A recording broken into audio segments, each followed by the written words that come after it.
You are listening to the Lucha Central Podcast Network. And now, Lucha Central Weekly.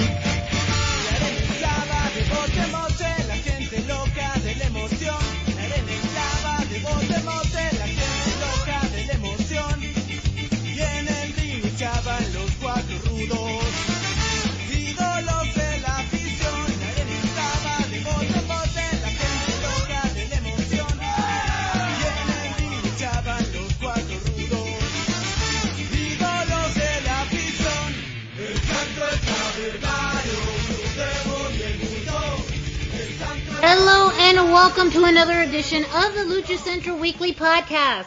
This is the podcast that lets you know all of the latest happening in the world of Lucha Libre.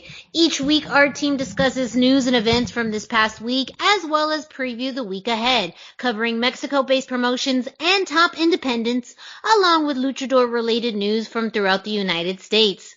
The Lucha Central Weekly Podcast is part of the Lucha Central Podcast Network on luchacentral.com. This podcast and others from the network are also available on all major podcast streaming platforms like iTunes, Spotify, iHeartRadio, Podbay, Speaker, and much, much more. My name is Miranda Morales, and I'm one of the co-hosts of the Lucha Central Weekly Podcast, and let's bring in the rest of the team. Introducing first, he is the dashing one, Mr. Dusty Murphy. Dusty, how are you? I'm doing fantastic, Miranda. How are you doing? I am doing well. Very excited to get into this week's show. So much to cover, which we cannot do. I stress we cannot do this without the third member of this trio team. And who am I talking about? Who? It is the one and only Brendan Barr. That's Hey, how we doing? Doing well, doing quite well. I have to reveal a little bit behind the curtain. We were just talking about independent wrestling prior to the show and how things are opening back up. And I know we talked about this a little bit last week as well, but it does seem like just in general, things are kind of opening back up. I don't know if there's any other way to say it, but life is resuming. I don't want to say maybe to a sense of normalcy, but to whatever this new normal is. A little more like what it was before. Like, yes. Just so people know, part of what we were doing was we were discussing wrestling travel. Like, maybe I'll go to Vegas for this weekend and I'll see this show, which is, just 2 months ago. Like, no, I'm not doing anything. I'm gonna stay at home. So we're reaching some landmark points here. Yes. I just hope the crazy anti-maskers don't ruin it for all of us. Right. As Lucha Libre fans, we're certified maskers. Yes, that's true. It's a good habit to pick up. That's just not saying. To say we don't appreciate you listening to the show, even if you're anti-mask. But it seems like wearing your mask is the fastest way to stop the spread. And yeah, absolutely. Well, and I think you bring up a good point.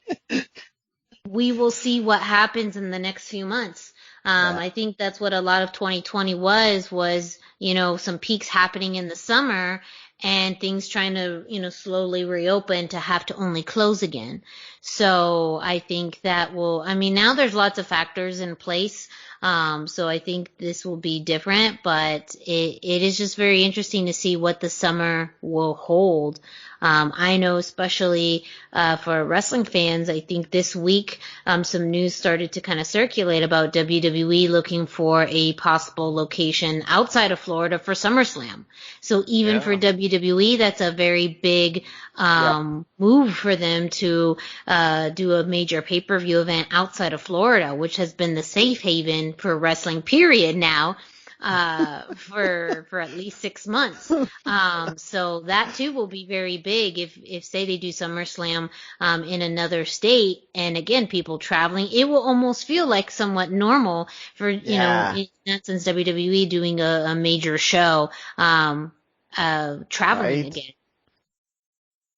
Oh, it's almost back to quote unquote normal when the WWE is sending house shows to your state again. But that's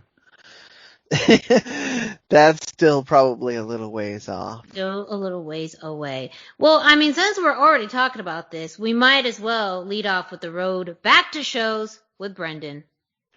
Oh man, the road back to shows. So, Mexico City, Orange. I said last week, I believe, that they had 2 weeks to get together for the anniversary.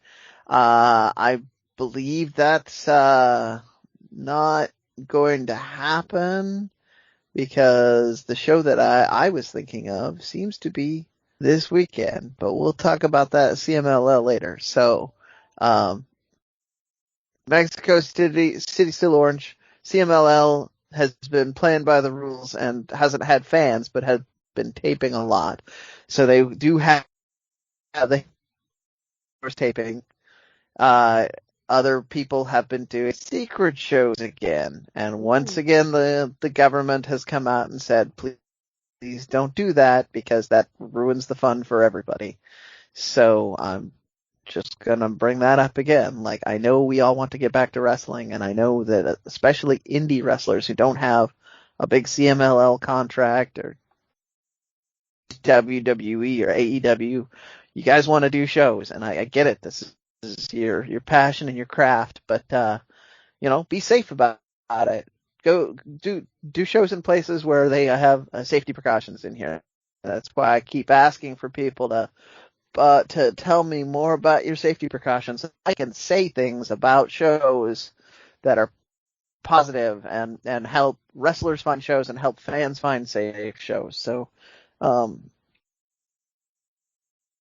from secret shows unless you know that they're doing everything to be safe. And generally, you wouldn't need to be secret if that's the case.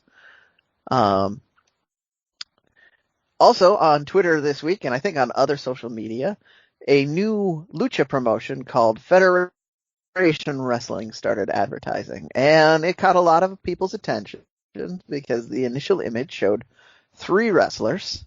I think you will sense the pattern when I start saying the names of these 3 wrestlers. And then 3 silhouettes behind them. The same way that, like wrestling promotions will do for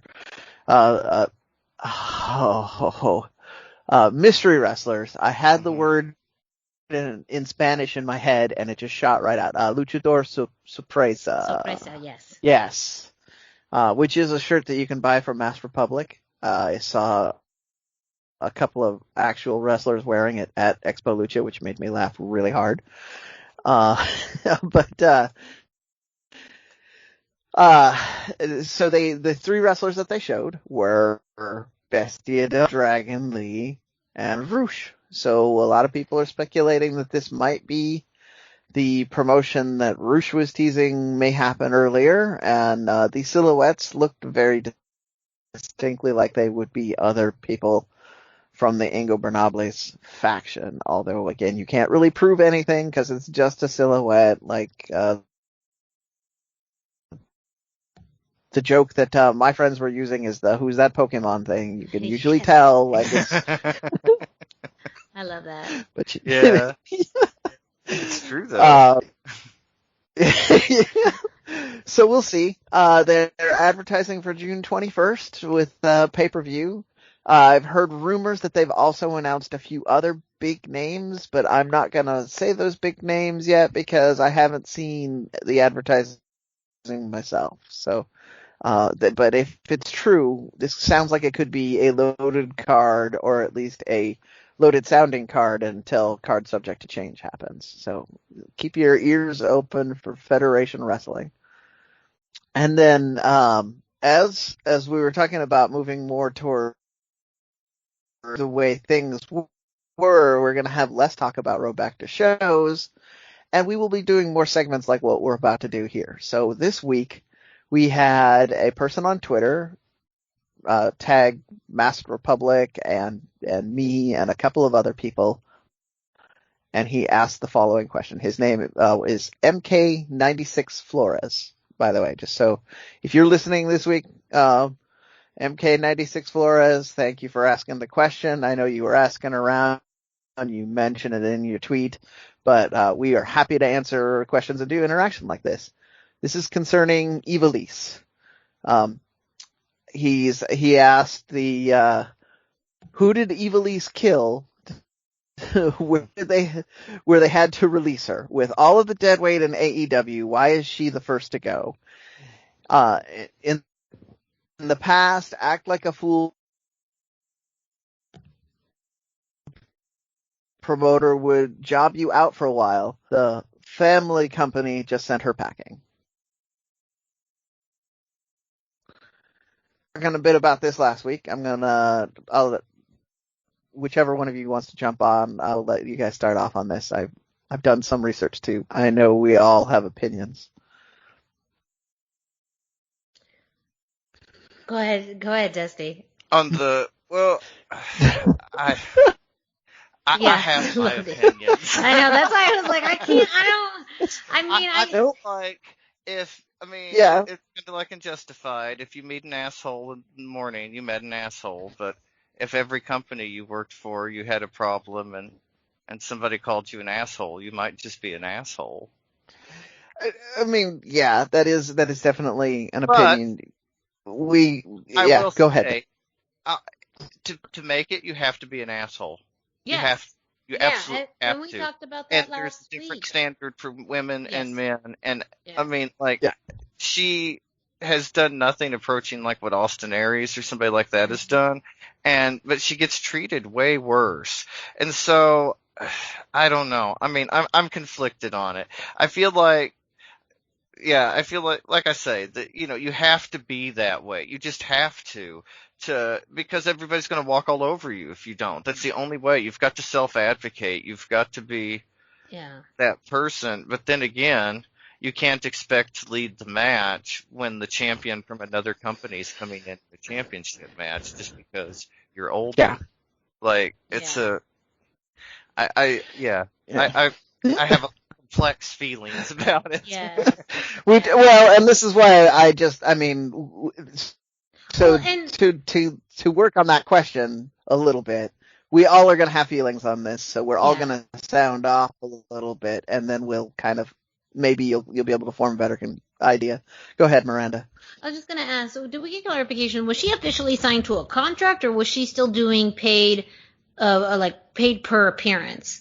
Because I do feel like that somewhat of that structure can be like, if they stopped utilizing her because she was on a per paid appearance, is different than letting go of her after an established contractual obligation. So because I do feel like they have people who come in on a per appearance paid schedule and they just don't use them after that. That's not a contract. That's not an agreement. It's just, hey, we have this, they just, and it seems like a lot of people on that roster are on a per paid appearance or per appearance paid schedule. So I do feel like that may help show that, I think I do remember hearing that she was signed, but they didn't release anything in the press about it. But I also feel like when people are contractually signed, it's just a different standard and different structure. So I feel like that could just be a part of the story, because there are people who are let go for whatever reason. We just don't hear about it as much, just because they bring on the next big thing and, oh, here's this other big shiny thing, and we kind of forget about, who they've used and they haven't used. But I absolutely agree with what Dusty is saying about, you have to really advocate for yourself, stand up for yourself, and the perception of that between men and women are very, very different in the world of wrestling. But also I think her approach about it in going forth and how she's kind of verbally gone after Thunder Rosa. Granted, they have a very long history. Thunder Rosa now is part of Lucha Libre and America's sweetheart. So I do feel like that is adding fuel to the fire of, wow, you're a real jerk, so, because why are you talking all this stuff about Thunder Rosa? She's great. She's wonderful. Look what she's doing. Granted, whatever beef they have between them, that's on them. But I think that that's adding more negativity to the story, that I think is making her look worse, on top of just whatever drama she had with the company, bringing in that history with Thunder Rosa after Thunder Rosa now has done so much and has become more viewed in the public eye. and people really, really like her. So of course they're gonna now look at Ivelisse as the bad guy.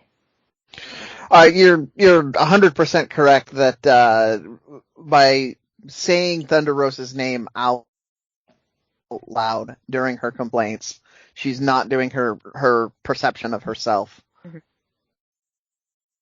And like, I feel like she probably had potential beef that happened backstage, because she alludes to that trainers were part of the issue, and that all of that.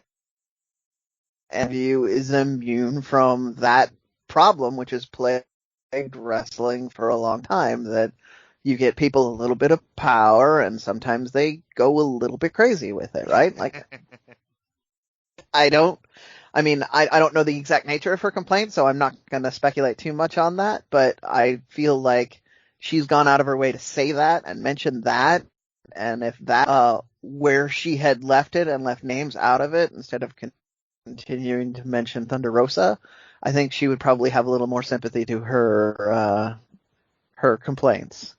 No, but to Miranda's point, Thunder Rosa is a sweetheart right now. So, like, you know, even if she was literally eating people like Matanza in Lucha Underground, they'd be like, no, not Thunder Rosa. She's fine. She's great.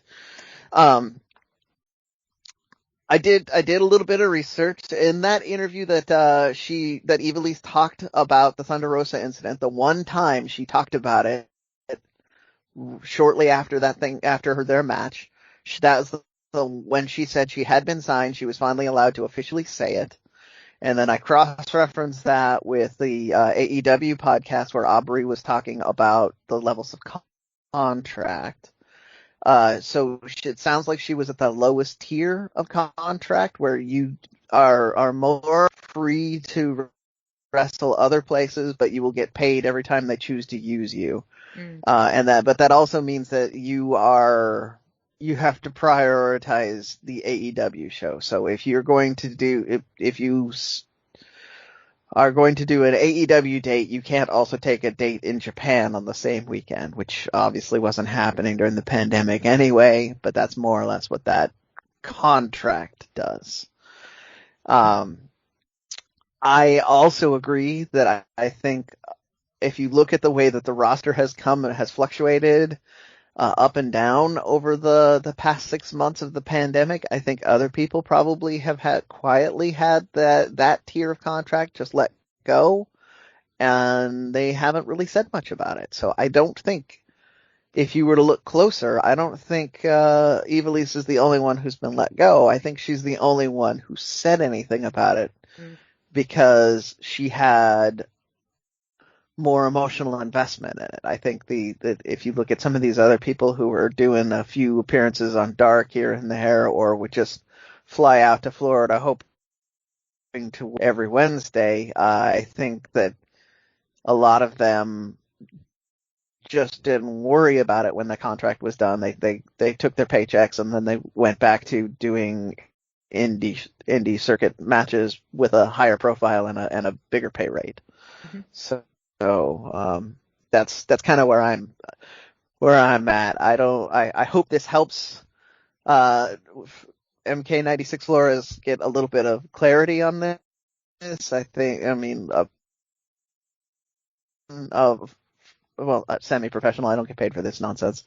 But from knowing people in the indies and knowing people at AEW and knowing that, I don't think she's the only one that's been let go. I think she's the only one that's said anything about it.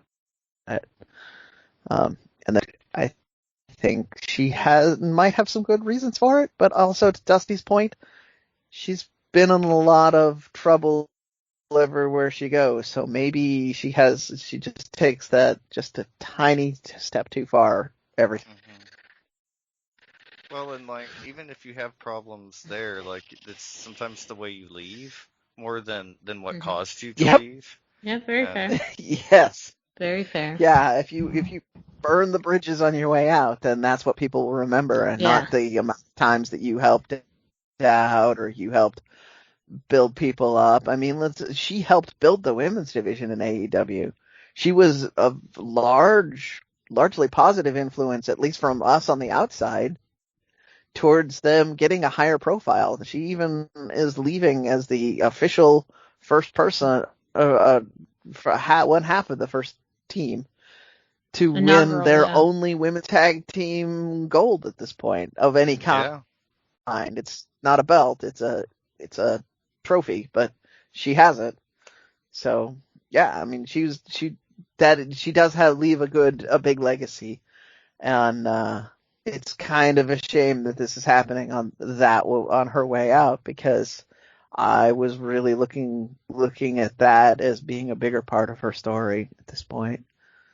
Yeah, it seemed like they had big plans for her.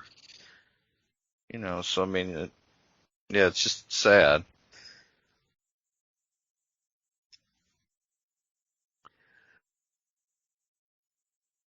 All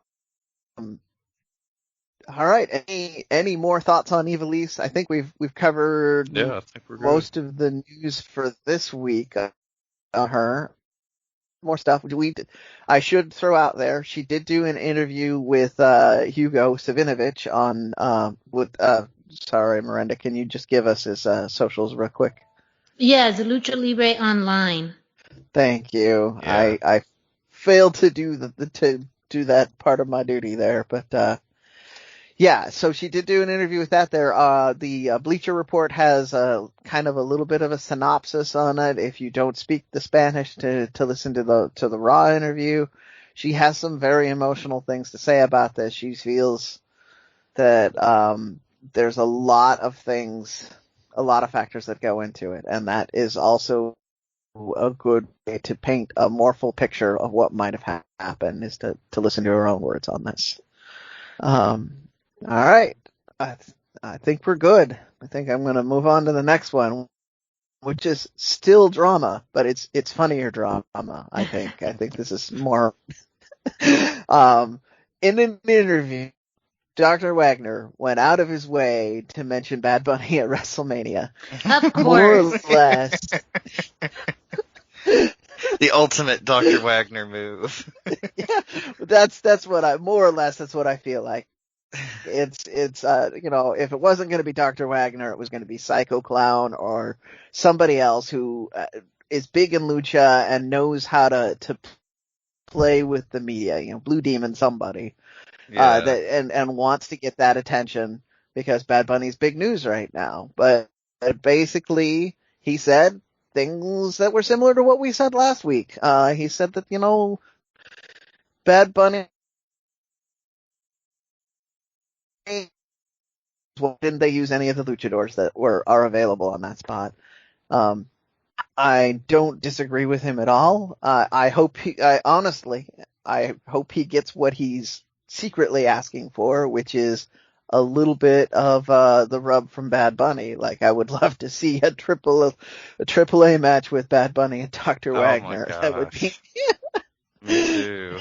Well, I mean, there was a big story that came out this week too about Bad Bunny and how he learned the Canadian Destroyer the day before WrestleMania. Oh, so, I mean, one, I understand Dr. Wagner's point, but two, if he can learn a Canadian Destroyer in one day, you better watch out, because you never know what he can learn. As we pointed out, he had probably the best partner for that Canadian Destroyer, because he had a natural athlete. You don't think anyone in AAA wouldn't want to, take that, especially if they would be on every Latin news channel, website, social media, because another big thing that happened this week is Bad Bunny already sold out his next tour. Is completely sold out already. Yeah. That's and tickets only went on sale for, I think, less than 24 hours. Yeah, it wasn't very long. So good. So I get it, Dr. Wagner. Put your name on Bad Bunny. Ride that rocket until you can't. I totally get it.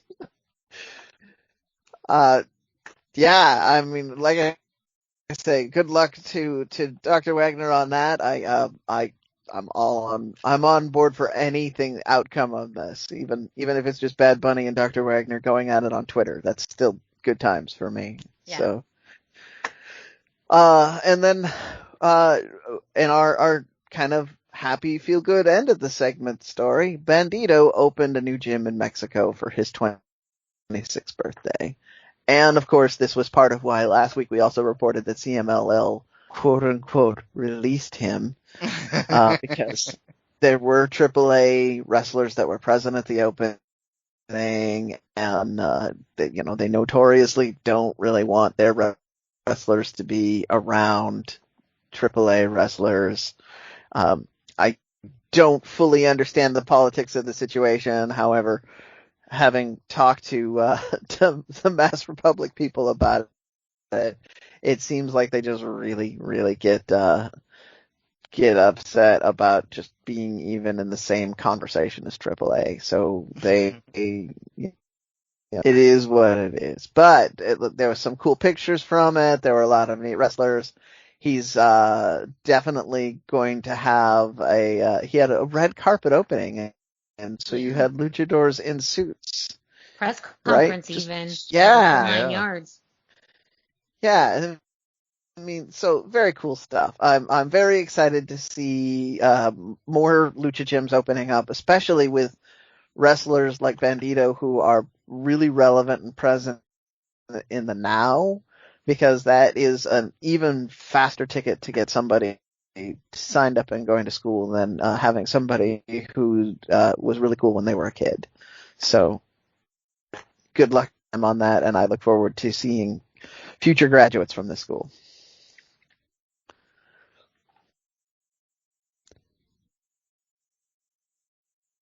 Now, normally I would jump into the indie roundup, but once again, the only real results I found were from people on the naughty list. So I'm going to just say it again. If you are a promoter, wrestler, fan, and you want to have a little more publicity, you want to hear us talk about your show, I will happily take your submissions, look at them. I promise I will watch any submission that comes to me. We will do our best to talk about as many of them on the air as we can. Mileage will vary. If safe shows, I absolutely will give you a shout out right now, because like I said at the top of the show, that's what I'm trying to promote. But we will, with the very least, we will watch all of your stuff. So please send it to us. I mean, it doesn't even have to be me. We'll give socials at the end of this. You can send it to Dusty or Miranda if you want. Just send it off, and we will the indie roundup. All right, there you have it. Ladies and gentlemen, the road back to shows and the indie roundup by Brendan. As he mentioned, we are going to give socials out at the end of the show, so stay tuned if you want to submit some film for the indie roundup. Up next, though, we're going to kick it off to Denise Salcedo, who brings us this week's Lucha Central. Why should you visit thechairshot.com? Thechairshot.com is your home for hard-hitting reviews, news, opinion, and analysis with attitude. Why? Because you're smarter than the average fan. Thechairshot.com. Always use your head. Hey everyone, it's Denise Salcedo here in Lucha Central with a reminder of where and when to catch all of the great network content this week. Get the full lineup and listen to all of our shows in the podcast network section of luchacentral.com.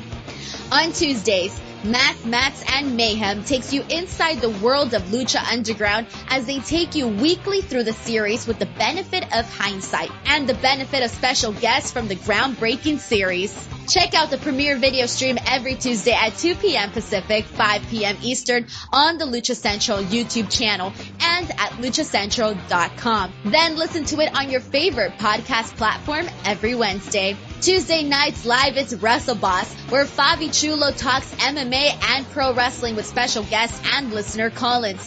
Visit WrestleBossLive.com Tuesday nights at 7 p.m. Pacific to listen live or call in with questions, or download the show on podcast platforms on Wednesdays. Wednesday nights live on Facebook, it's Spanish show La Mesa de los Márgaros, giving you both the news and the chisme from around the lucha world. Special guests and a whole lot of fun make it one of the most talked about shows in Mexico. Thursdays, it's straight out of the bodega with Papo Esco and PWR promoter Gabriel Ramirez, as they have guests from throughout the wrestling world pull up to give an inside look into their careers. From indie standouts to television superstars, each week brings a new name and perspective. On Friday, it's your double dose of Lucha Central Weekly podcast, one in English y el otro en español.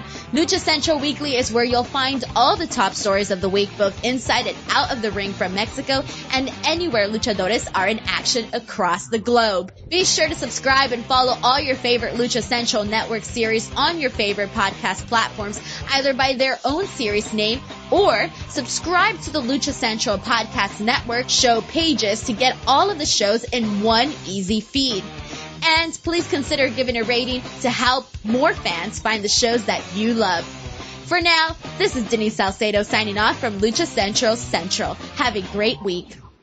Lucha-Masks.com by Pro Wrestling Revolution, bringing you, in partnership with Mask Republic, the Lucha Brothers, as well as Japanese legend Ultimo Dragon. Go to lucha-masks.com and fight Lucha Strong with masks from your favorite Lucha legends and Pro Wrestling Revolution luchadores. Stay safe in style and represent your favorite luchador. Get yours now at lucha-masks.com, powered by Pro Wrestling Revolution. Thank you to Denise, who brings us this week's Lucha Central Central, letting you know what's happening throughout the Lucha Central Podcast Network. Up next, Dusty, take us through what happened this week on WWE SmackDown and Raw. Yeah, well, surprisingly, wasn't a terrible week in WWE this week. On SmackDown, we had Rey Mysterio against Otis. And a few rough spots aside, this was really a nice, solid match. Otis, he's such a big guy, but he's so agile that he works as a great base partner for somebody like Rey, who needs a bigger, stronger guy now on the ground, like it is. But it works perfectly. They both know their roles and what role to play in this type of match. It really was nice. I'm still not a fan of the pairing between Chad Gable and Otis, but I'm as excited to see Chad Gable, at least after all the releases last week. I was glad to see his face, but I have a feeling it's more because they don't want AEW to have him than they want him, but that's another issue. But yeah, so, a nice solid match. Apparently they're continuing the feud between Rey Mysterio and Otis. I'd have just let that one die if it'd been me, but, WWE does some weird things. And then we had Monday Night Raw.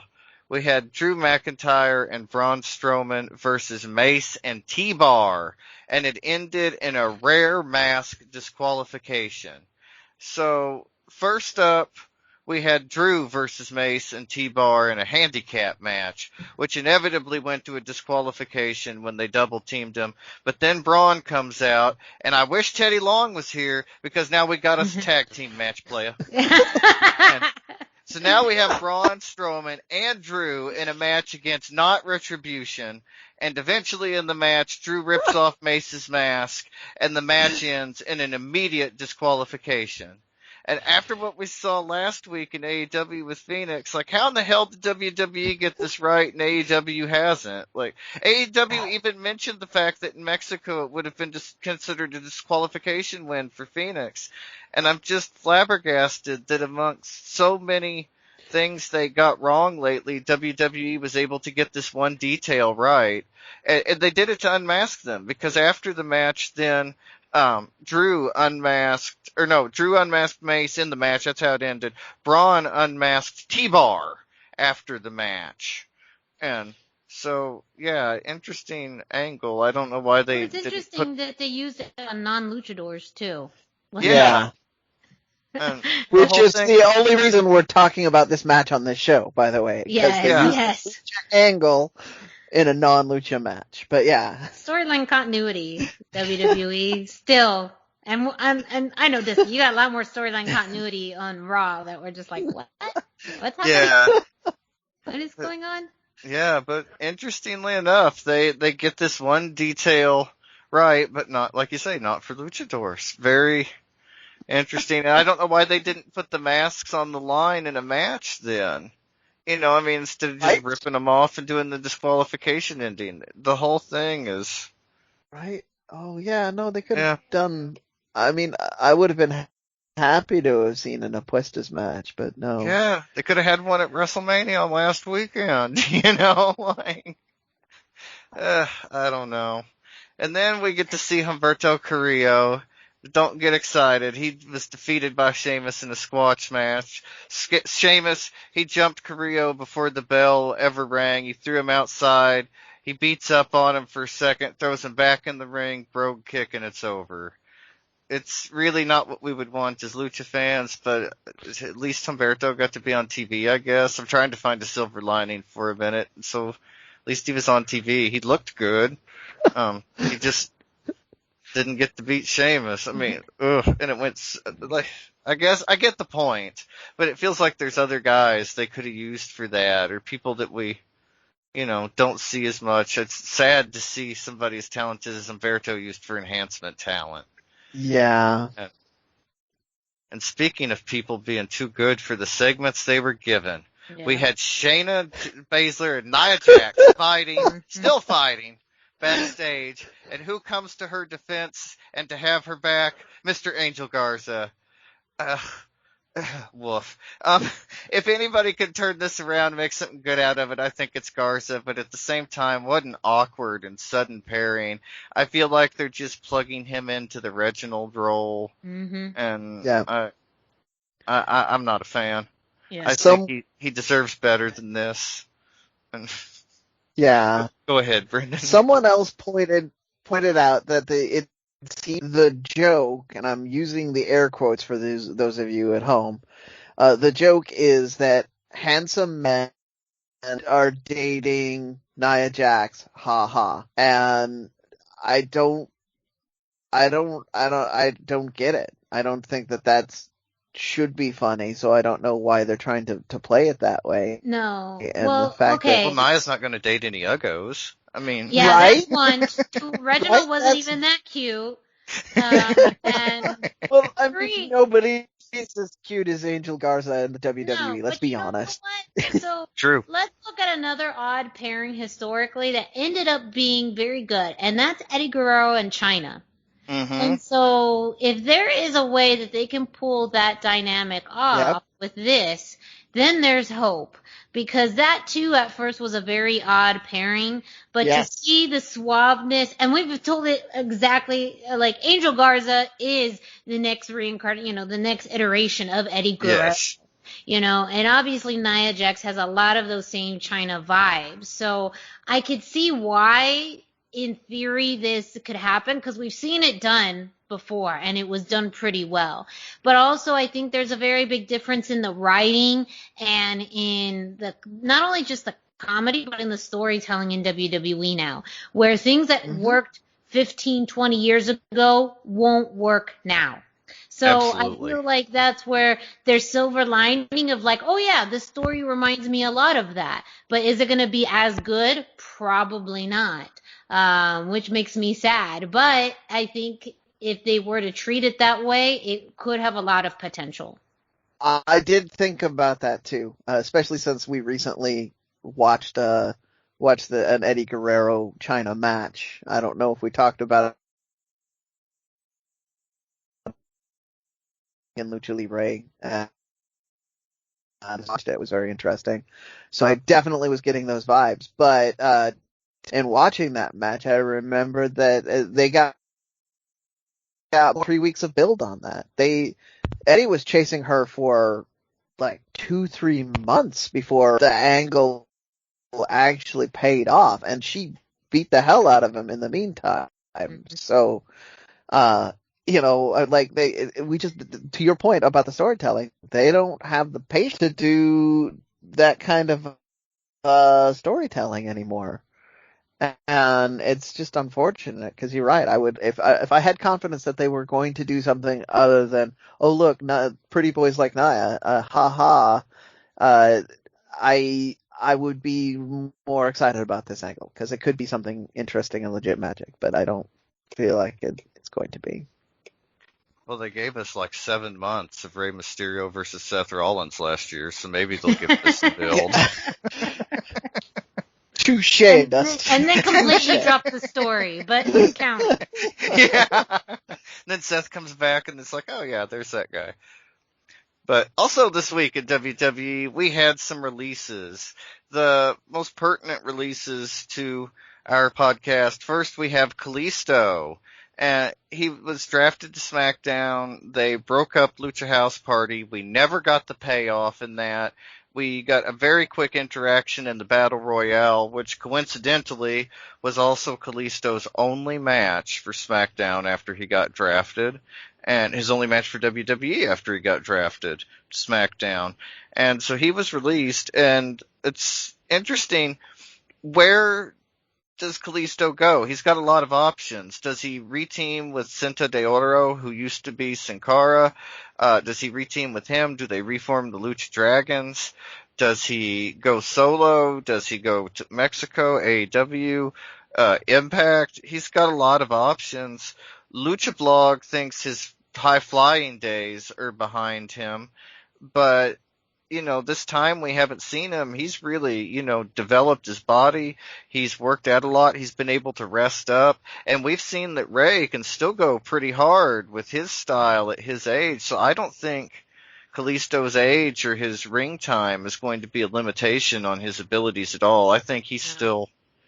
I think the other point that I believe was in that same review is more relevant, which is that he spent the last 10 plus years trying to adapt to the WWE style and being told that his instincts are not the correct instincts. So, I mean, how much of that is going to drag on him if he tries to, especially if he tries to work in the American indies? But that's true. And going back, I mean, that's the same thing too. I don't know if we'll see him maybe change up his style a little bit.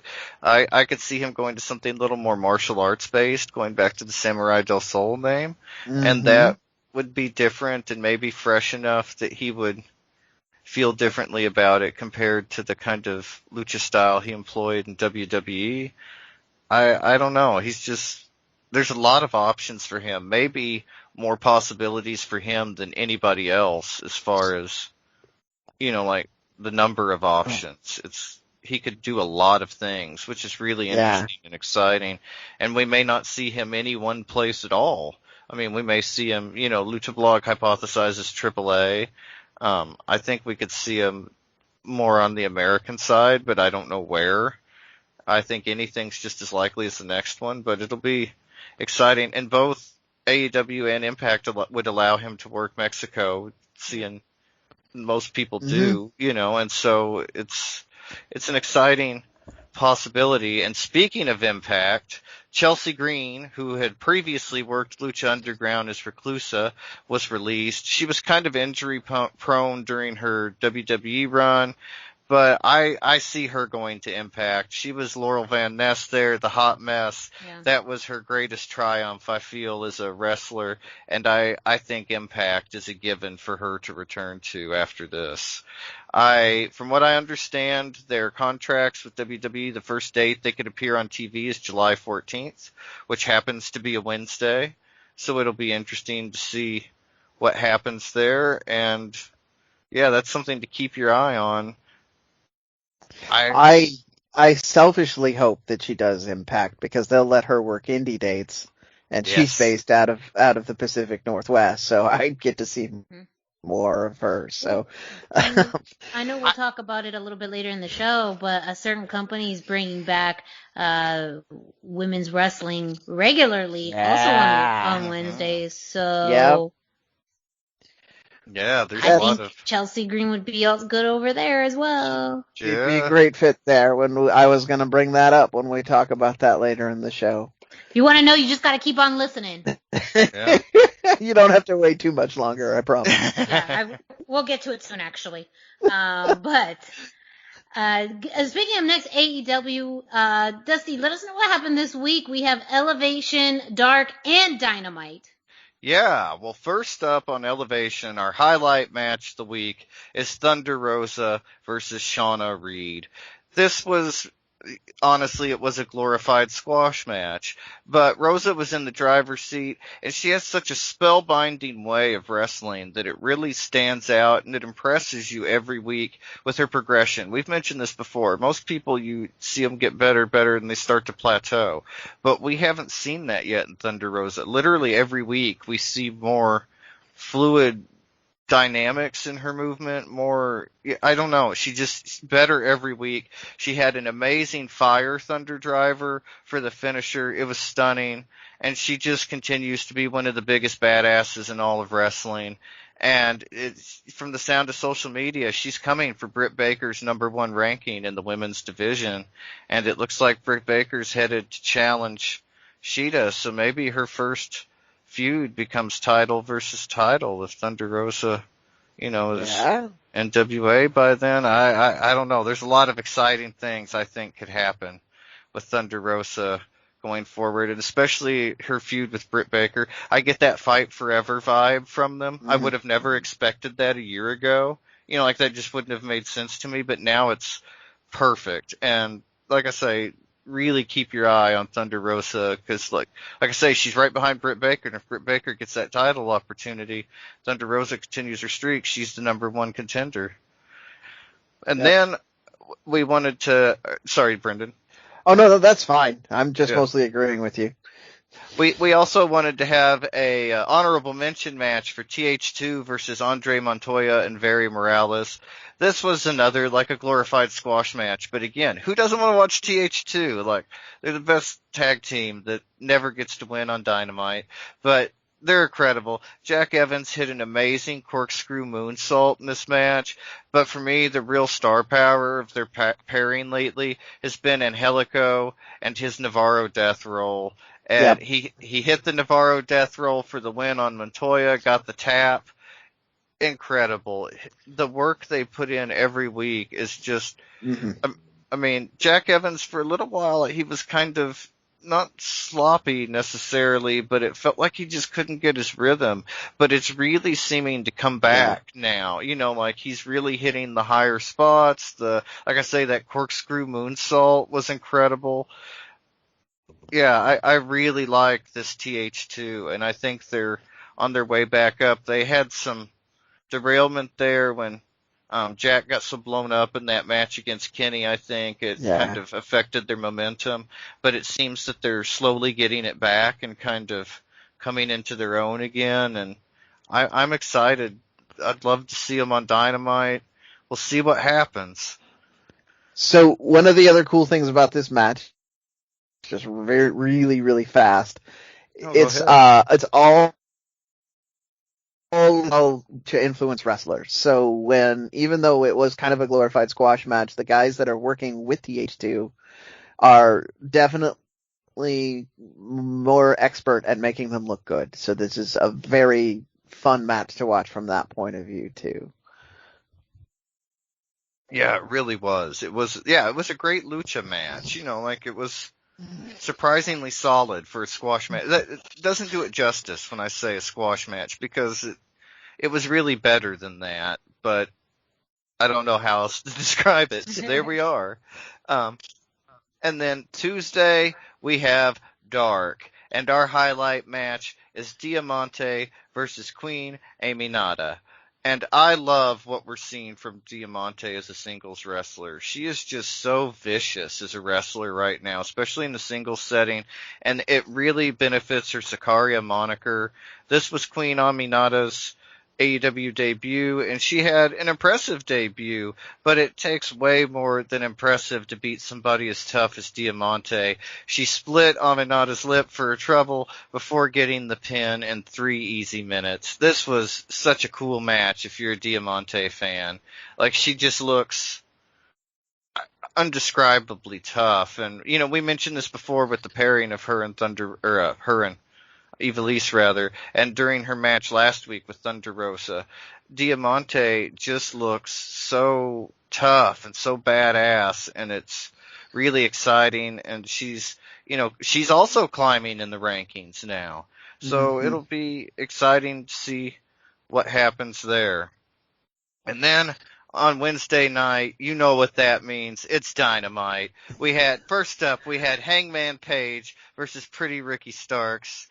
Streak versus streak. They had the two longest undefeated streaks in AEW. They were number 1 and number 2 contender. Whoever won became number 1 contender. And it was exciting. This match, for me at least, is something AEW does vastly better than the main roster WWE, and that's build new stars. These are both young guys who have really knocked it out of the park over the last year. Ricky Starks has never even performed in front of a full AEW audience. I mean, he's this good, and he's never been in front of the big audience. Like, It's just crazy. And the match definitely had the feel of something we're going to be seeing again someday, just because these guys feel like the future of AEW to me. I mean, they're what's coming next. They're young guys, and it's very different from WWE, where you're seeing the same guys we've seen for nearly 10 years, sometimes more than 10 years in the title picture, and they're not building new guys with it. They're just giving the old guys like a chance to be champion, and it's different. And so this just felt fresh and different for me. And Starks speared Hangman for a near fall and escaped the Deadeye. Instead, Page pulled Starks into a bulldog choke and pulled out the win just before the 9-minute mark. This was a really great match. If you're a Ricky Starks fan, how can you not be? He had an incredible promo on Dark where he told Hangman that he'd be his Huckleberry. He was wearing a very fine Western shirt in a bar. He looked like $1 million. He's from Texas. He knows the Undertaker. Starky Baby knows where the good country bars are. Yeah. So it was just exciting, very cool. Hangman Page is already kind of a star because of the Elite, but to see Ricky Starks kind of on an equal level with him and how quickly he's climbed within AEW from leaving NWA to going to AEW, it's incredible. Like, we've talked about it on the show a lot, but Ricky Starks, yeah, he's it. And then we had what everybody's excited for this week, Trent versus Penta El Zero Miedo. I am loving the pairing of Penta and Alex Abrahantes. Something about him dunking on Trent, it's just hilarious to me. I love it. In the middle of the match, Alex runs out. He's, Trent, hold on. Penta wanted me to deliver a message before the match, and I totally forgot. Penta says you suck. Penta says your friends suck. And Penta says, most of all, your mama sucks. And like, that is some serious Rudo business. And I love it. Like, so Rudo. Puro Rudo. And that's the kind of Rudo we need. I mean, like, it takes balls to step to Sue, especially on Dynamite. So I admire that. He stepped to Cody on the baby and the pregnant wife. Now he's stepping to Trent on his mom. Like, this is a real rude Penta, and I am here for it. The match itself was really interesting and well placed. Penta had a really nice sling blade into a destroyer combo. I find the pairing of Best Friends versus Triangle odd, like Death Triangle rather. I find it an odd pairing, but something about it really works for me inside the ring so far. After Alex got Trent nice and pissed off, Orange Cassidy got into the ring to even up the numbers against Alex, but he doesn't see Penta coming. He gets walloped, gets the sunglasses kicked into outer space. Penta kicked him, knocked his head off. It was amazing. And then Penta tosses Trent to Alex, who drives his forehead in with the microphone. Sounded like a gun went off before Penta scoops him up into the package pile driver for a beautiful win. And next week, we get Penta versus Orange Cassidy because of this match. And I am so excited. Like, this was incredible. I would not, like I say, on paper, Penta versus Orange Cassidy sounds a little odd. Random. Yeah, but at the same time, after seeing this match, I'm really excited for it. Like, I think they can do interesting things. And who would have thought Alex Abrahantes would be getting involved, like physically involved? Well, everyone needs a manager and or a faction in AEW. It's pretty much a rule. I don't know if they have an HR manual, but I'm pretty sure if they did, it's part of it. Yep. And it's also a good utilization of the fact that maybe Penta doesn't have the ability to cut a long promo in English. Being able to have a manager in his case may be good, because AEW is so promo based, and they play heavy on that. So it seems to go in flow with the style of AEW, but it's also kind of a fun way to utilize someone who's already on your roster, who's bilingual. So I mean, I think it's a creative utilization of who you already have. Yeah, they do a good job of that within AEW. When they pair somebody up, it always feels right in a way. You know what I mean? Like, there's a reason, it makes sense. But this, it's multifaceted. It's so many layers to it. But there's also something so funny and so humiliating for the opponent, for Alex to run out and, hold on, Penta says, you suck. You know what I mean? Like, the added element of it is just so good. It's way better than if Penta just yelled, you suck. Like, that would be just trash talk. But the comedy part of it, I didn't find predictable. Like, I didn't expect to see the humor in it as much as I have, but it works so perfectly. Like, AEW has just got it on fire with a lot of... I'm still mad about that disqualification finish that didn't happen last week with Phoenix.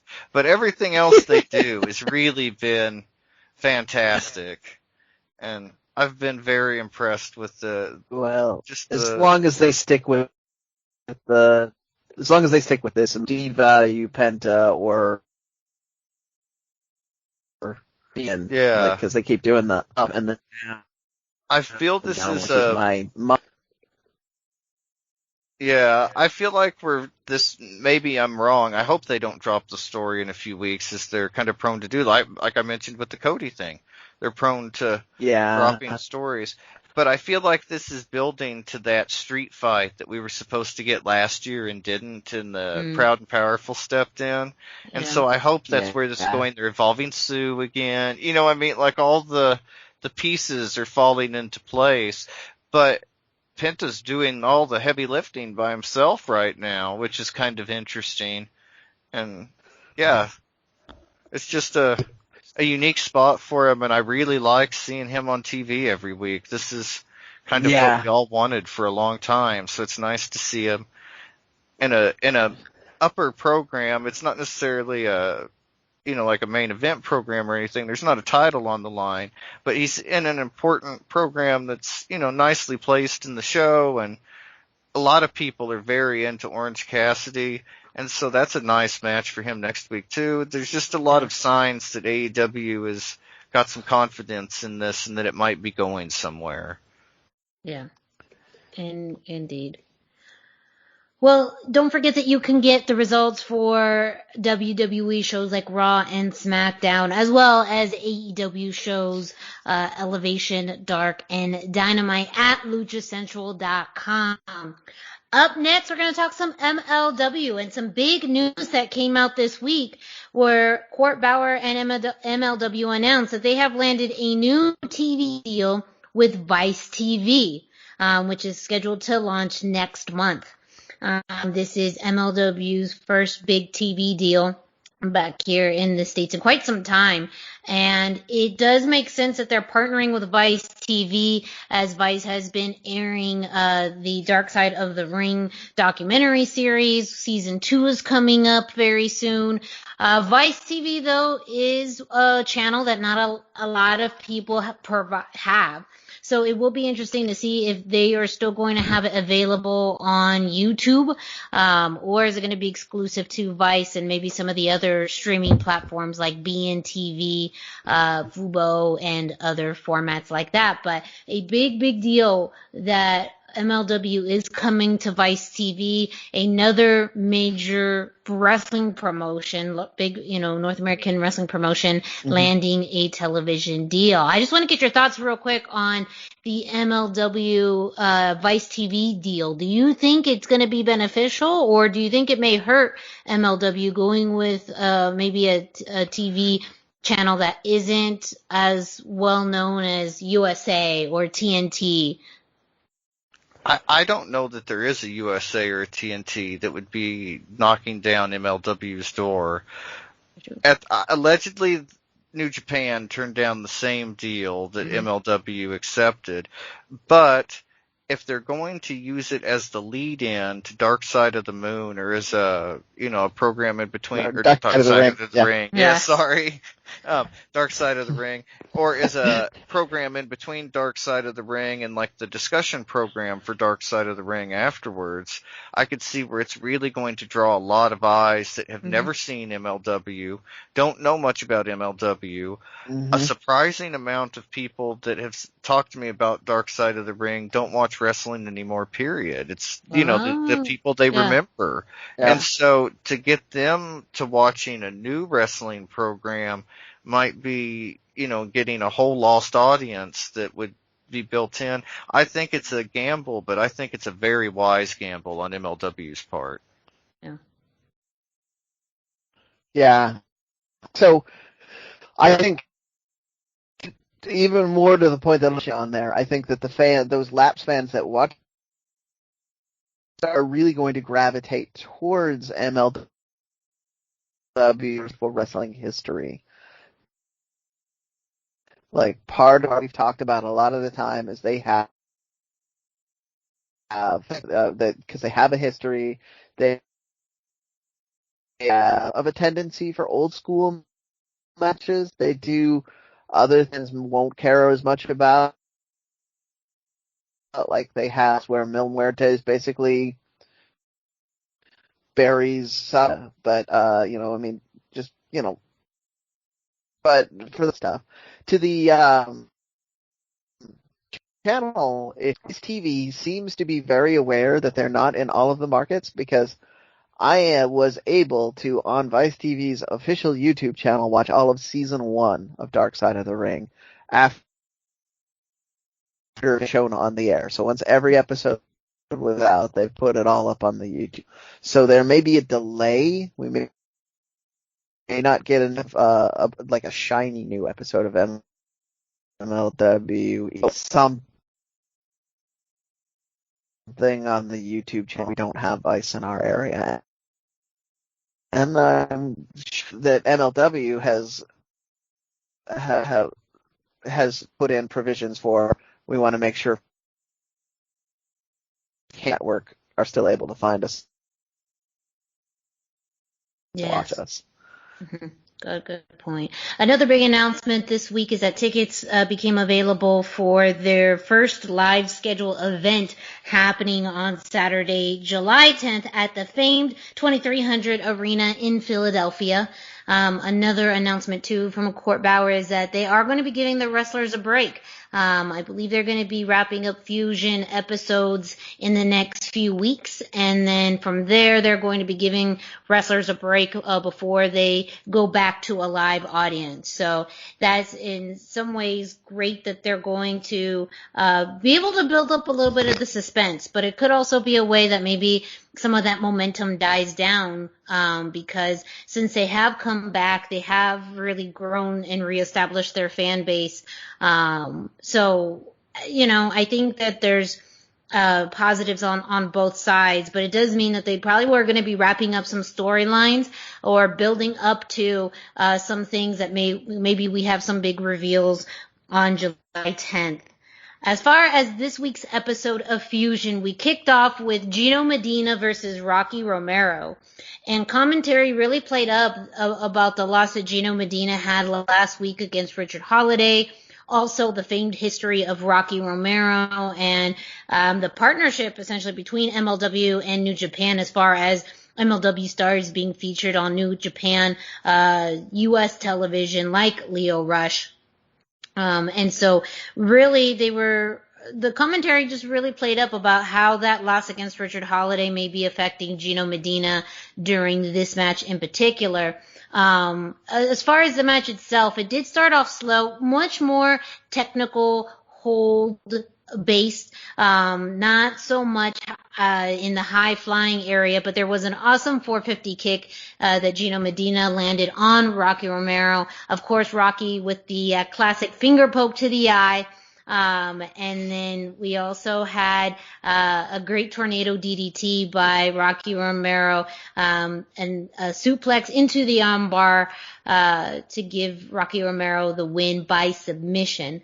So this was a great match to start off with, very technical, but also some good moments of showmanship as far as Gino with his attitude and Rocky Romero with kind of his flash. But again, it's the second loss for Gino Medina. So I am interested in seeing what they're doing with Gino, because he had a strong comeback and a little program with oh my gosh. I keep forgetting his name. Gringo Loco. Yeah. And so he had a really great series of matches with him. Gringo Very Loco. aggressive. Yes.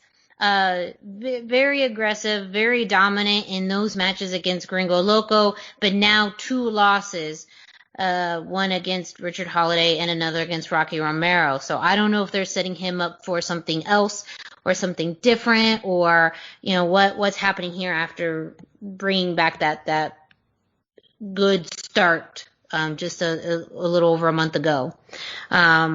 Another thing that we had was a Los Parks promo, and this was one really directed towards Selena De La Renta, and how El Jefe is very mad at her right now that she failed El Jefe, she failed Azteca Underground, and that they understand she has an opportunity, which we did see a promo about that she has an opportunity to help make things right with El Jefe. But we don't know what that means. So Los Parks are not happy with her. El Jefe is not happy with her. And, you know, it seems like she has this one opportunity to try to make things right with him. We still don't have any idea as far as the larger picture with Azteca Underground. That's something they keep on teasing. I don't know if we'll have any resolution before the big show on July 10th. That is much more of a TV angle. So who knows if that's something that they're going to bring after the live event, or is it going to be something that they try and close up, or at least do some reveals before they go on hiatus or a little bit of a break. The main event, though, we had Buku Dao versus TJP, and this is a story of student versus teacher. This stemmed from a tag title opportunity that they had several weeks ago, in which Buku Dao got pinned and TJP got really upset, and we saw this heel turn from him in which he ended up pushing, shoving, and eventually beating up his own student. But they really played up of the experience of TJP versus this young gun drive of Buku Dao. The match started off with Buku Dao going for a kick, but then just TJP just shoving him backwards. And neither of them are huge men, but Buku Dao is short, like 5 foot. So, I mean, if someone of TJP's size, man. yes, can just kind of shove him around, you know that they're really playing up that size disadvantage between the two. But really, it was a match of TJP playing on his experience and what works for him, as far as kind of that faster pace. He also did a springboard senton, and then of course, you know, trying to go for that. He did both a surfboard hold in and an octopus stretch. So really playing up on those holds. But Buku Dao got the surprising win after a middle rope spinning flatliner. So that was the way that fusion almost ended as far as the final match. We did get a announcement at the end in which Hammerstone challenged for a title versus title match, which is not necessarily lucha related, but still pretty big deal. for MLW. But a great episode as far as 2 really good matches on this week's episode, and a lot of storytelling, including the continued saga of Azteca Underground. So with that, though, we have some Masked Republic news. Brendan, what's up with Masked Republic? What's going on? Okay, so a teasing is good, but it's teasing this that's working because it's got me excited. Lucha-Mask teased that they are working with Andrade El Idolo, which could only one guy. They didn't show his face mask, but they are saying that something should come soon. Andrade El Idolo has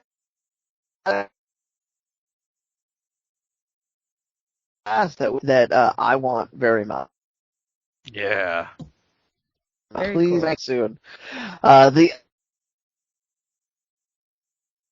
with Masked Republic was something is going to happen right around Cinco de Mayo, and then he said something. He mentioned Pale Horse, Urban Aztec. He mentioned Conan. I think there was another name in there that made me go, wow, this is going to be a huge announcement. Keep your ears. We'll be keeping our ears open. Something fun is coming up in the not too distant future.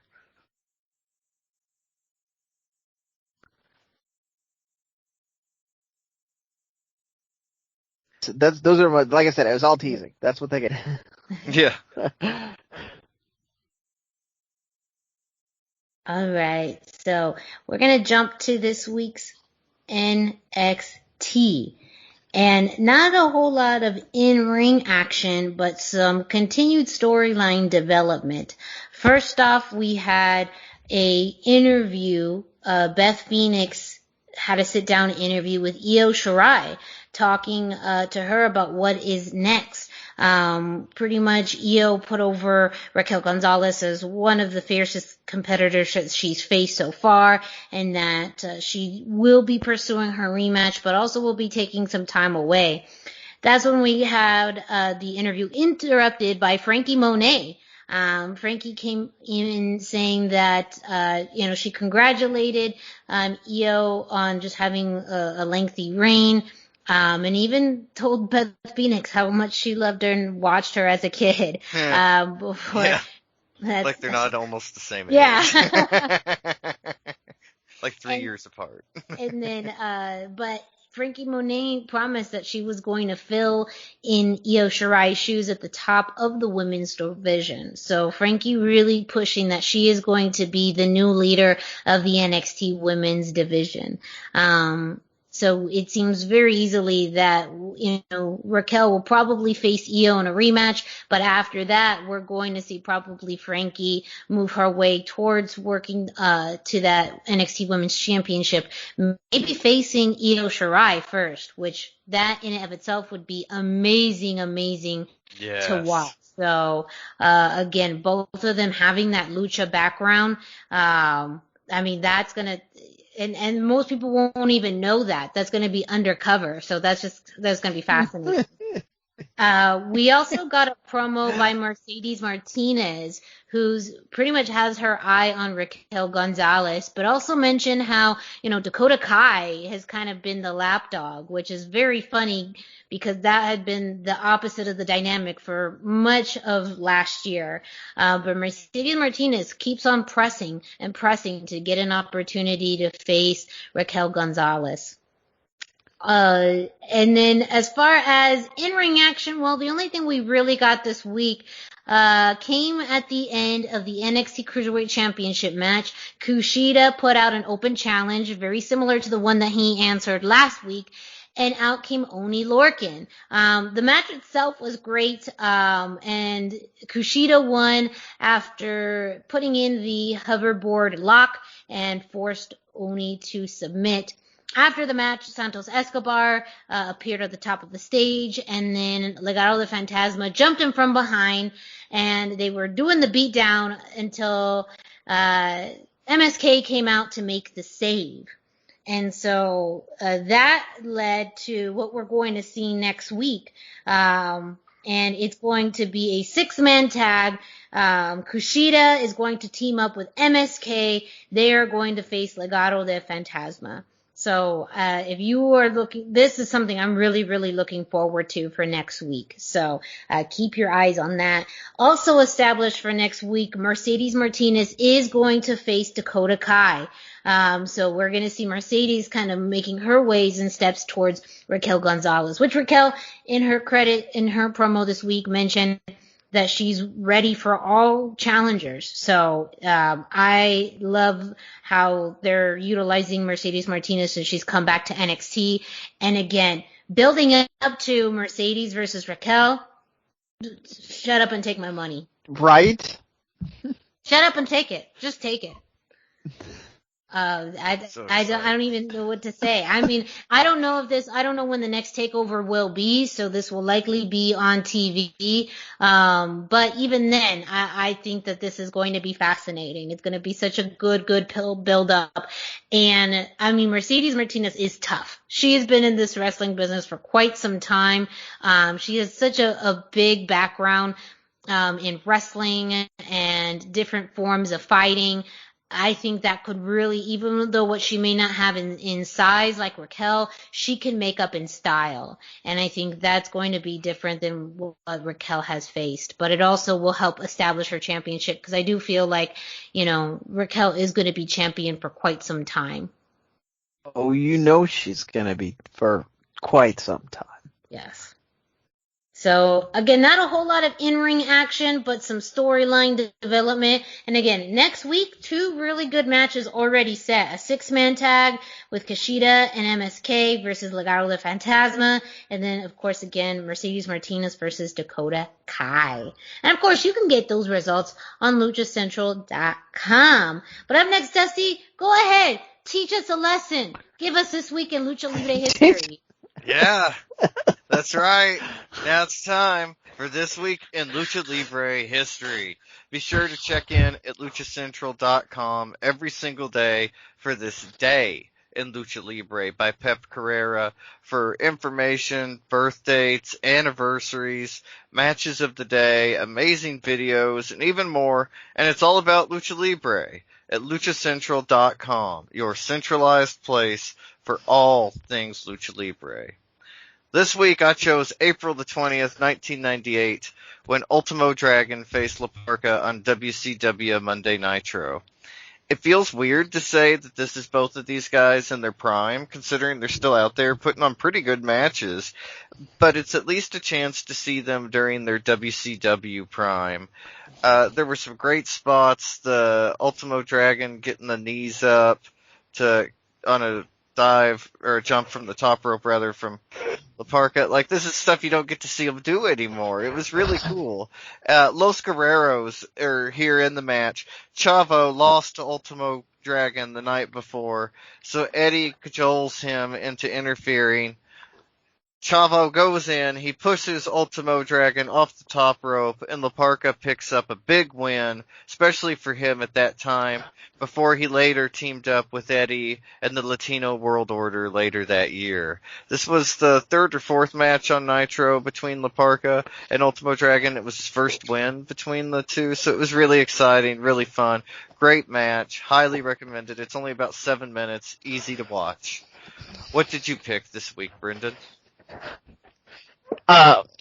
This week I chose, this is not a 7-minute match. This week I chose April 21st, 2017, when Legends of Lucha Libre star Taya Valkyrie, not Frankie Monet, won the Lucha Libre AAA Reina de Reinas Championship for the 2nd time in her career, beating Ayako Hamada at the Auditorio Fausto Gutierrez Moreno in Tijuana.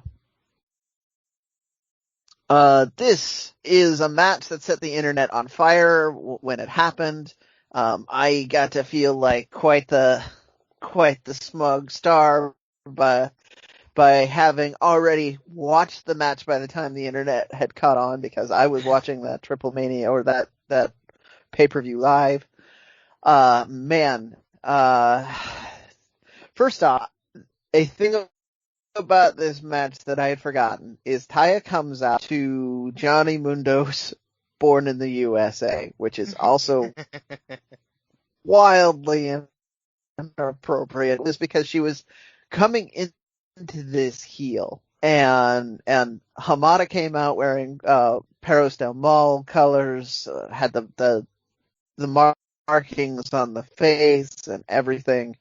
So she was very definitely set up to be kind of the defending face, because part of what happened when Taya aligned with Johnny Mundo was that she, in story, left the Perros behind and turned betrayed them pretty hardcore.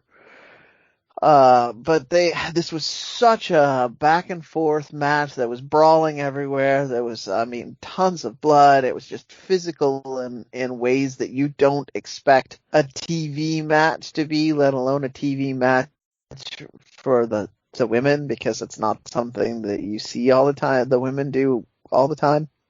The two of them went at it, and by the end of the match, when Taya actually won, the fans were cheering for her. They'd forgotten that she came out as just an absolute jerk at the beginning of the match.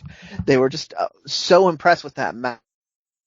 It didn't matter who won. They were going to be on their feet cheering for either person, and they were just. And then Vampiro comes out and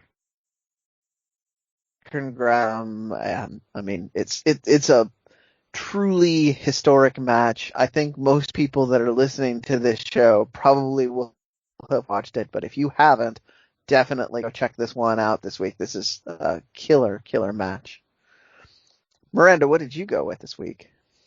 So this week I picked April 22nd, 2018, and that is when Legends of Lucha Libre superstar Penta Cero M won the Impact World Championship after beating Austin Aries and Rey Fénix in a three-way match at Redemption. And this was at the Impact Zone in Orlando, Florida. And this interested me for a few reasons. One, 2018 was really the prime time for Lucha Libre in Impact Wrestling. You had LAX in there, Penta was regular, Fénix was there, and now where are they all at? In AEW. And so it was kind of a callback to that. And then the match itself, there are some clips out there. Impact did a really good review video of it where you got to see the highlights of it. And I think that especially because it was a three-way that involved Penta and Rey Fénix, you got to see both of them in a tag team dynamic when they had movesets against Austin Aries, but also against each other. And I think that's very rare on American television that we've seen that. We've seen them one-on-one, but not in a dynamic where you played both the tag team element and the singles element in a single match. And so what I learned about this, I didn't know at the time, is that this was kind of already done at WrestleCon 2018 when they had a Impact versus Lucha Underground co-promoted event, and that they had already done this at WrestleCon, and Penta won that match as well. And then this got put together after Alberto El Patron was fired from Impact Wrestling right before the Redemption pay-per-view. Pentagon Fénix were scheduled to face each other, but when El Patron left, they ended up booking this as a triple threat match. And I think, again, fans were shocked that Penta won, but also he didn't win it for very long. He defended the championship twice, one in a triple threat match again against Eli Drake and Jimmy Jacobs, the next day, and then a second time against Austin Aries, in which he lost, and Austin Aries got the belt back. So he was champion for literally a cup of coffee, and then the belt went back to Austin Aries. But this is a great match to watch, too. again, because of you have both of the dynamics in one match, and I mean the element of Austin Aries in there too. This is Austin Aries in a great match where he sells fantastic, his moveset is great, and this is kind of in the prime when things were going really, really well. And now to see where everybody is as well too is kind of interesting, knowing on the other side of history. Also, we'll talk about Impact in a little bit later too. In the show, but for me, thinking about how Impact has changed over the years and what is coming ahead, who knows what's going to happen. But that's why I picked that match. Yeah, very cool. Good stuff. Yes. Well, we talked about this day in Lucha Libre that you can find at luchacentral.com. Brendan, what else can our listeners find on luchacentral.com? Oh, man. So I'm going to do this again. If you're listening to this and you haven't visited, it's luchacentral.com is Lucha Libre, where you can get all of their top news in English, Spanish, find best curated video content seen anywhere else, find when Lucha Libre events will be happening in your area, find photo galleries from top photographers covering Lucha Libre around the world. A place to have.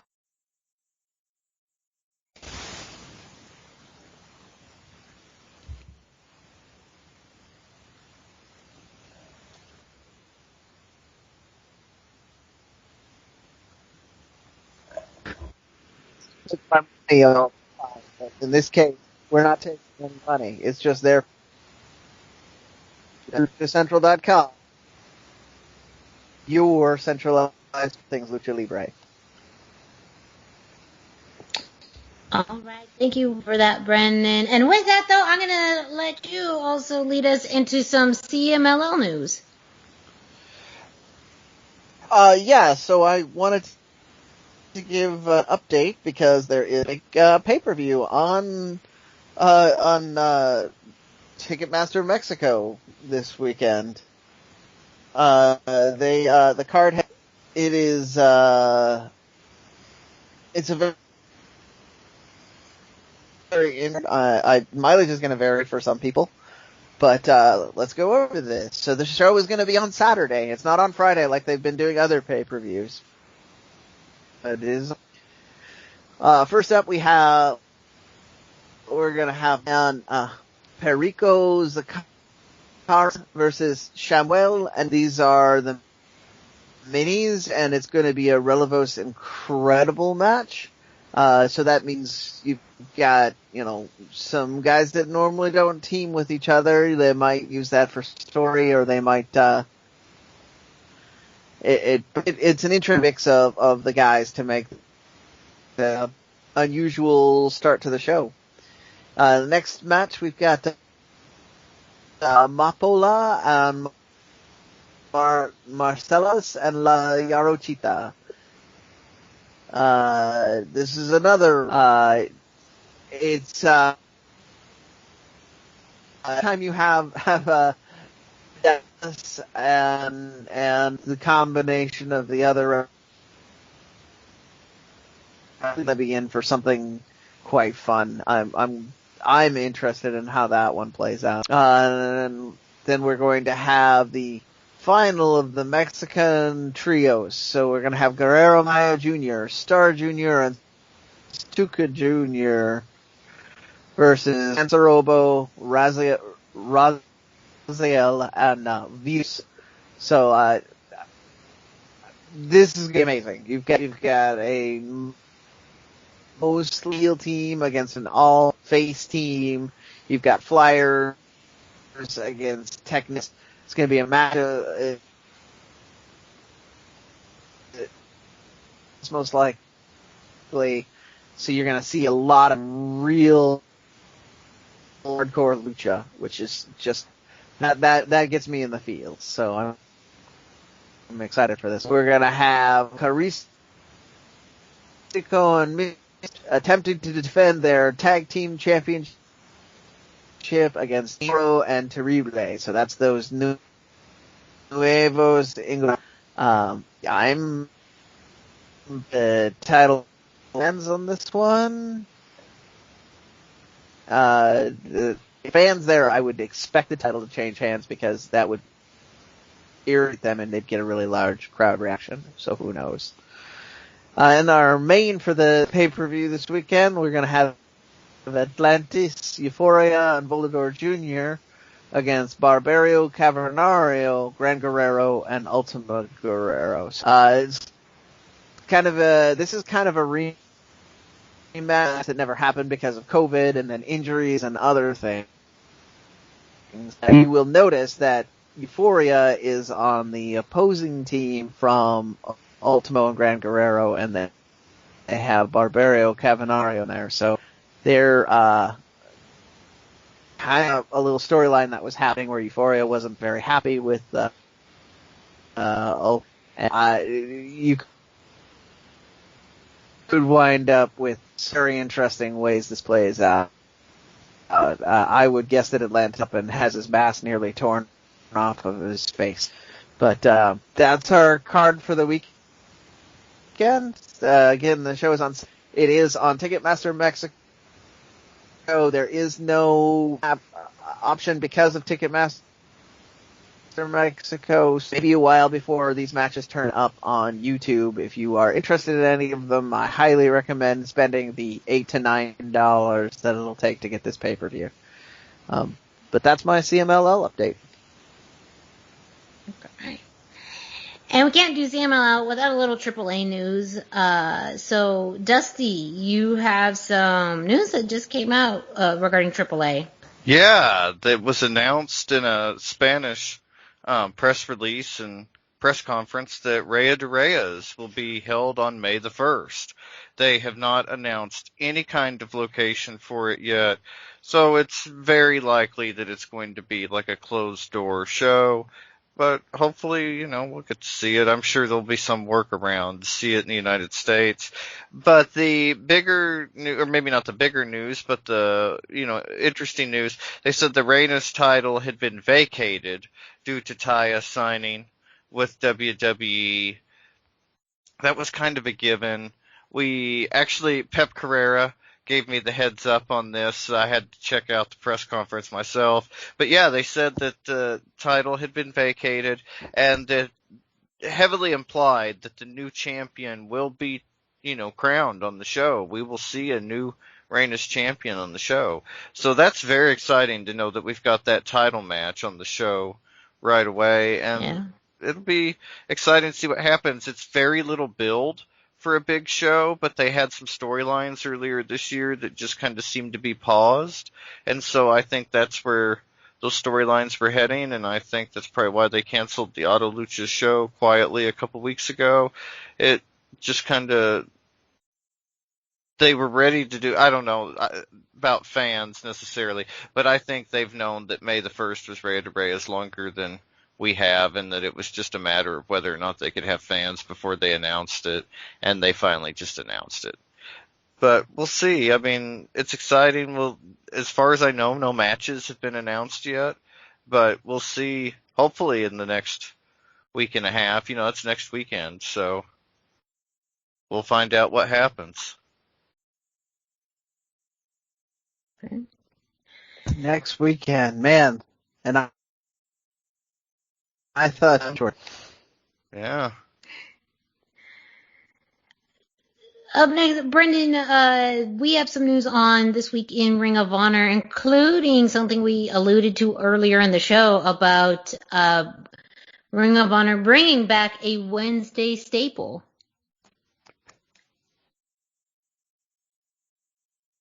So, first off, this week we had the five television. They did a nice little opening segment for that. Now, the bad news for fans of this show is there was no real Lucha. They did feature in their kind of history featured predominantly, obviously, current world champion was in there, but also that. So they do give some hefty nods to that. The matches guys, these were voted on by fans, so that partly their decision. We got Briscoe versus Briscoe. We got the brothers fighting.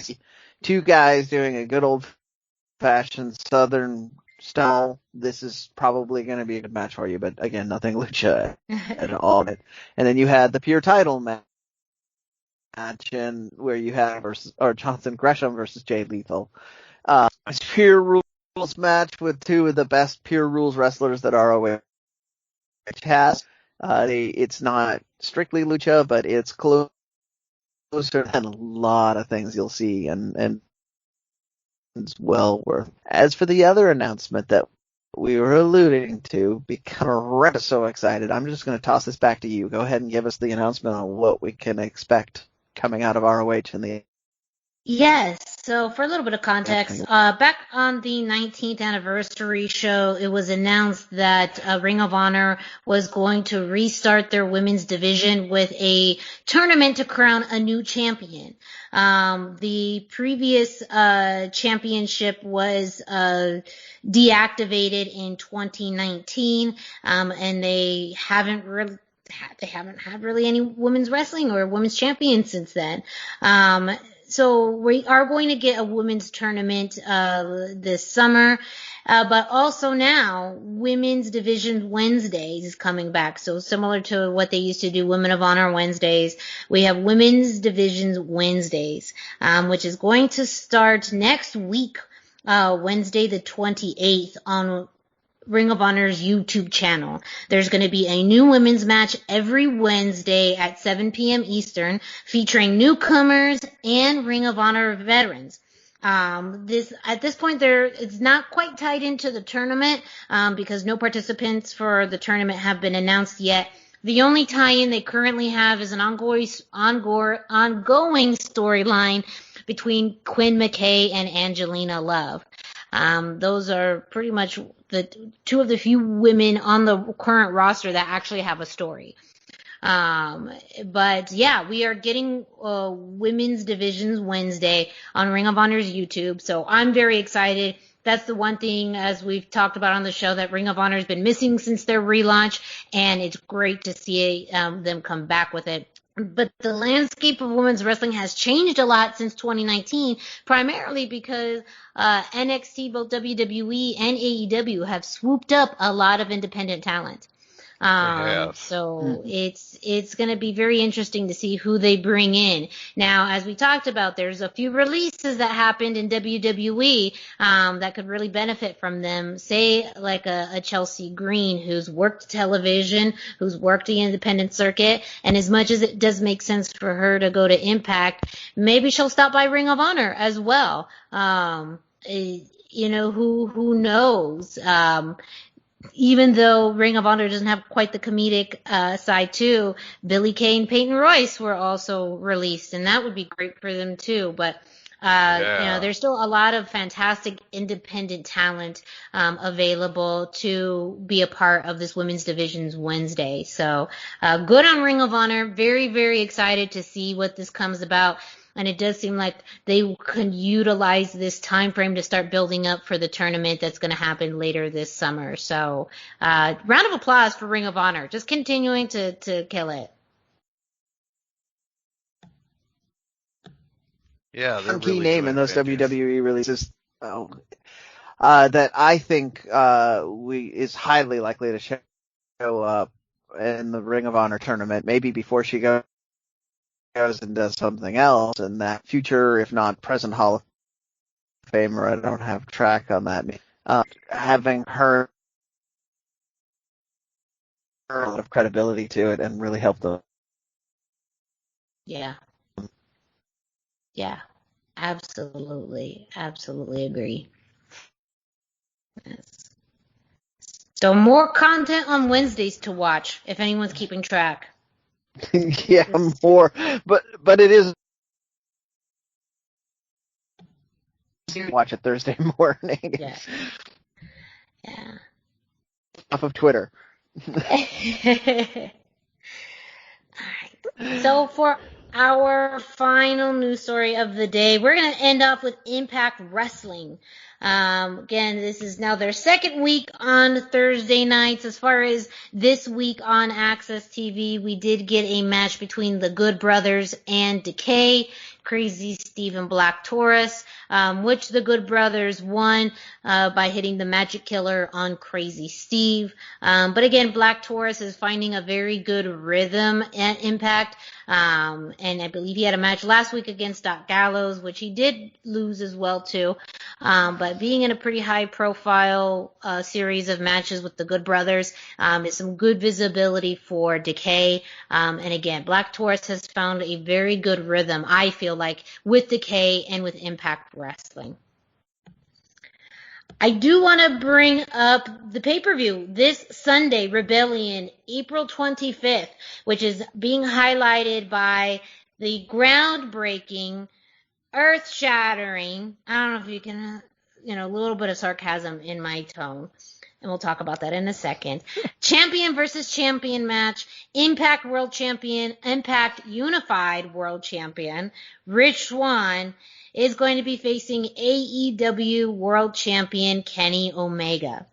Last week on Impact Wrestling, they had a press conference between the two parties, representatives from both companies, and it did give it a bit of oomph that the story really needed. Both on the formal side of both companies being able to go out and explain the format of the match. Something very interesting that's coming out is that a referee from both companies will be present during the match. They keep mentioning that for a reason. What that reason is, we won't know until Sunday. But that's a point, and that there will be a winner. That is their purpose, is to determine a winner, and that the point of that, and regardless of who wins, they will be expected to be champions of both companies, to run full schedules, to defend both titles, all of the all the things they are supposed to do. But it still, for me, has been a lackluster buildup. We finally got this. It was a great promo package that was put together, that was aired on This Is Rebellion on Tuesday. The same promo package was aired on AEW Dynamite, and of course again on Impact this Thursday. But another interesting tidbit, and this seems like a little bit of blending of storyline in real life, is that Tony Khan went on Busted Open radio show earlier this week and talked about why there hasn't been much publicity of Impact on AEW. His explanation was that he pays for the airtime on Impact Wrestling, and so that's why Impact has promoted AEW, but not the other way around. As I'm shaking my head and wondering what this is not a partnership. The forbidden door has not been opened. Now you're just saying that you've paid for airtime, and that's why. And that's why we haven't seen that much publicity on AEW television. But that still does not negate, as we talked about, you had Kenta on your show beating up Jon Moxley to help promote a New Japan angle. How come you don't have Rich Swann come on your show for just one night, just like you did with Kenta, to help build the story? The only time they mentioned it was during a commercial between Trent and Penta this week. Like, that's the only time it's ever been mentioned on AEW. Mm-hmm. And that's crazy to me. Like, what does Impact get from this? Like, and that's been the big question all along, and it just doesn't seem much. It just seems like it was to get the Good Brothers, and that's all that anybody cared about. And and now that you've mentioned this angle with the referees, they had a perfect that too. Why didn't they have something with a referee at some point during Dynamite this? We just mentioned it, maybe it won't be Aubrey, but just say, there's no Aubrey Edwards. There's no nonsense referee. Maybe she's the ref they'll pick for this weekend's pay-per-view. Exactly. Yeah. Exactly. That'd be cool. Yeah. So, I mean, yeah. Go ahead. Seriously. Yeah. It's it's been for me personally, as a big fan of Impact, been a very frustrating angle to see this, to not be upon its full potential. But this does have very big implications, and this could really go a whole lot of ways. For me, I feel like I know Kenny Omega is going to win, but how he wins, what that means, that's still a really big question mark that can have implications on that. But also, what does that mean if they haven't promoted it this far on AEW television? What makes anybody think once Kenny wins those belts or wins the belt, that's going to have any visibility on AEW television and it's going to make any kind of impact on Impact? I mean, they rarely acknowledge him and talk about how he's a AAA Mega Campeon. You know? Only when it's relevant, you know, Mm-hmm. I mean, like, they don't make it feel like a big deal. Yeah. But real quick, as far as just the rest of the card, some interesting tidbits. The Knockouts, tag team championships are going to be on the line. Fire and Flava, Kiara Hogan and Tasha Steelz are going to be defending the titles against Jordynne Grace, and just announced Rachel Ellering making her debut with Impact. So I think that's a great steal, great grab for Impact. That's going to be a really, really good team, and I think it's going to be a fantastic match. So keep an eye out for that, for the Impact Knockouts tag team titles. We also are going to get an 8-man tag match. Chris Sabin, Eddie Edwards, James Storm, and Willie Mack are going to be facing Violent by Design, which is Eric Young, Joe Doring, Rhino, and Diener. So we get our dose of Willie Mack in an 8-man tag match, and I think this is going to be pretty entertaining as well. Yeah. We have a last man standing match, Trey Miguel versus Sami Callihan, and then a 3-way match, a triple threat for the X Division Championship, Ace Austin, Josh Alexander, and TJP. That's going to be fire. That match is I can just already tell, going to be fantastic. We do have the Good Brothers, who are going to be facing Finn Juice, David Finlay, and Juice Robinson for the Impact World Tag Team Championships. Deonna Purrazzo is going to be defending the Knockouts Championship against Tennille Dashwood. And, of course, your main event, Rich Swann versus Kenny Omega. And, yeah, I mean, Mauro Ranallo is going to be announcing, or going to be on commentary for that. So they're really laying it in thick over this past week.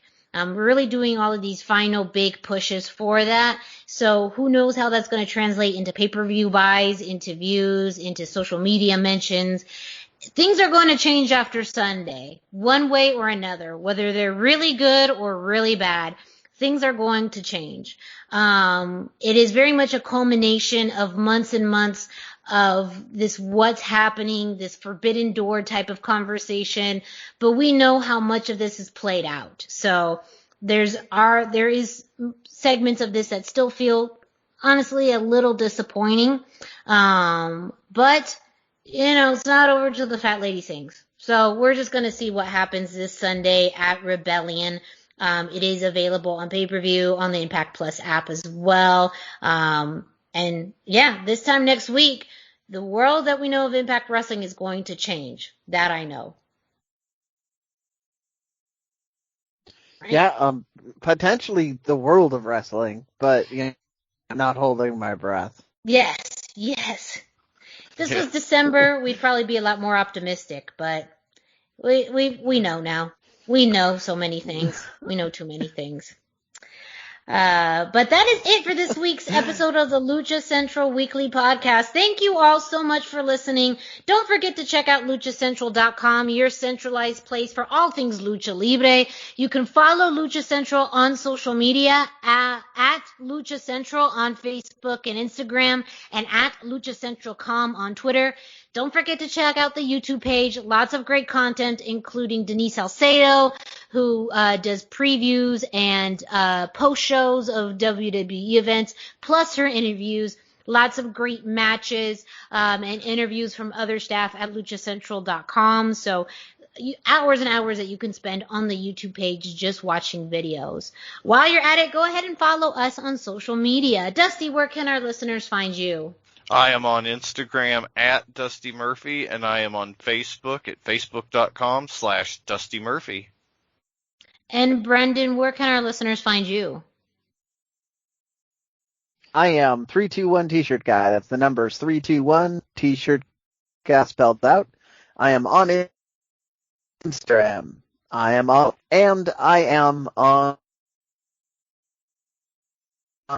Twitter. And me, Miranda Morales, you can find me on Instagram and Facebook at the #Miranda, spelled out. A big shout out to our friends listening at thechairshot.com, a partner who now this is airing every Monday. So thank you to all of those who are listening through thechairshot.com. If you are listening to this through your favorite podcast streaming platform like Spotify, iTunes, Google Play, Speaker, Podbay, all of that, you can rate, review, subscribe. That way you get notifications every time a new episode drops. You can leave us a 5-star rating and you can give us a review. Let us know your thoughts on the show, topics we should cover, things you agree with, don't agree with, whatever it may be. Let us know. Also, as we mentioned earlier in the show, if you are an independent wrestler, fan of an independent promotion, promoter, anything regarding independent wrestling and Lucha Libre, make sure you reach out to Brendan Barr, and you could possibly be featured on a future segment of the Indie Roundup. So, I mean, hey, nothing better than free publicity. Yeah. Who knows? Who knows? Again, it's up to Brendan's discretion, but it could be your ticket to fortune and fame. You don't know. You don't know until you try. I love watching indie matches, so I'm not gonna lie. I'm still watching the naughty one. Oh yeah, we just don't talk about it. I don't. Yeah. Yeah, we just don't say anything. That's we all hide right. our shame That's all right. from God. Well, again, everyone, thank you so much for listening. We will be back next week, as always, giving you the Lucha Libre news and content you need to know about. So for Brendan Barr and Dusty Murphy, I'm Miranda Morales. Thank you all, and we will be back next week. Respetable público, lucharán a 2 de 3 caídas sin límite de tiempo. En esta esquina, el Santo y el Tabernario. Y en la esquina opuesta, luchemos y el brillo.